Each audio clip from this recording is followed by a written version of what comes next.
मुझे बताइएगा कि घर से तंग होती हैं, भागती हैं, घर से बेसिक आपको तंग कौन करता है? कज़न, चाचे के बेटे, चाचा, ये सारे आपके साथ करते क्या है?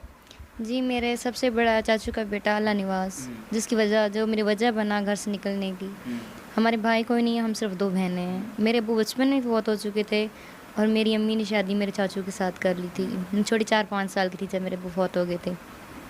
और जो मेरा चाचू का बेटा अल्लाह निवास था, वो हमारे साथ ज़्यादा ही हम दोनों बहनों के साथ, मेरी बड़ी बहन का नाम गुलनाज़ है। हम दोनों बहनों के साथ ज़्यादती भी करता था और मारता-पीटता भी था, जिसकी वजह से उसकी वजह से मैंने तंग आके ये कदम उठाया और दूसरी बहन आपसे आपकी बड़ी बहन है? जी, वो शादीशुदा है? जी।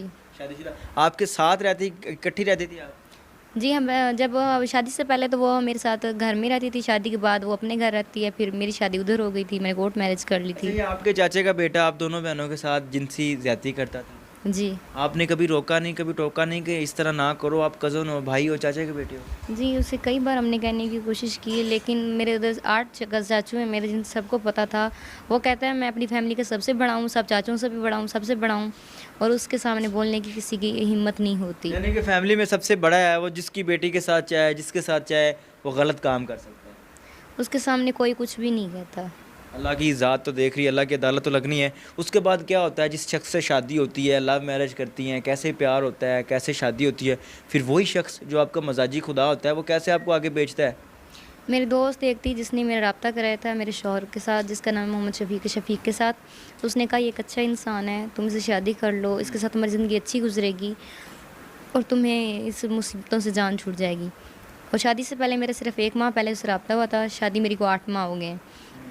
मैं उसे मिलने के लिए कभी नहीं गई, लेकिन हमारी बात सिर्फ़ मोबाइल पे होती रही और मैंने सिर्फ़ उसकी तस्वीरें देखी थी। यानी कि मोबाइल पर आपकी उसके साथ दोस्ती हुई और आप घर से पहले ही तंग थी, आपने कहा शायद मेरे हालात जो हैं वो बेहतर हो जाएँ, आप उसके पास चली गई। जी, मैंने उसे अपने कज़न के बारे में और अपने चाचू के बारे में सारी सिचुएशन उसे मैंने बताई थी। अच्छा, उसने मुझे कहा था मैं तुम्हें सपोर्ट करूँगा। अच्छा। और उसने मुझे ये भी कहा था कि मेरा गाड़ियों का अपना शोरूम है, मैं पढ़ा लिखा हूँ और मैं कुँवारा हूँ, मेरा सदक़ाबाद में अपनी कोठियाँ हैं अच्छा, और इसके कारें, शोरूम, पढ़ा लिखा था, ये सारी बात सदाकत थी, रियलिटी थी इसमें? कुछ भी नहीं था। जब मैं उसके घर गई तो उसकी पहले से बीवी भी मौजूद थी, जिसके 3 बच्चे थे। उसका एक कच्चा सा एक ही कमरा था, जिसका दरवाज़ा तक भी नहीं लगा हुआ और बाहर से 4 दीवारी भी नहीं है। अच्छा, वो कारों वाले ख्वाब, वो पढ़ा लिखा, वो महल, वो कोठियाँ, वो सब झूठ था? कुछ भी नहीं था, ये सब फ्रॉड था। उसके बाद क्या होता है, वही शख्स जो आपका शौहर है, आप उसके निकाह में, हक़ में, हलाली रिश्ता है आपका उसके साथ, वो आपके साथ गैर मर्दों से जिनसी ताल्लुकात कायम करवाता है, कैसे, क्यों, क्या वजह बनती है? जी, शादी से 2-3 माह पहले तो शादी के 2-3 माह